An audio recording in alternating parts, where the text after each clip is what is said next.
مشهد في ريال يوسف في الفيلم وبوست صريح ليها ومعاشرة كاملة حصلت في الفيلم. مشهد الرقابة حذفته واعترضت عليه لما الفيلم اتعرض عليها.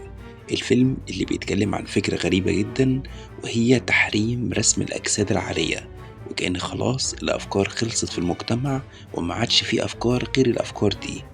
بطلة الفيلم اللي هي فريال يوسف طلعت واتكلمت وقالت إنها مش ندمانة على دورها في الفيلم، وقالت إنها خدت جايزة عن دورها في الفيلم لأنها ساهمت في الفيلم بشكل كبير جدا.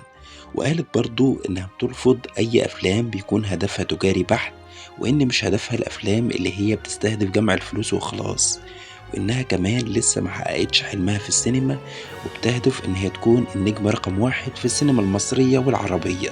من وجهة نظرك انت شايف دور فريال يوسف في الفيلم عامل ازاي؟ وهل الفيلم ده قدم اضافة او هل بيناقش فكرة؟ لو عندك اي حاجة قولنا تحت في الكومنتات، حابين نسمع رأيك.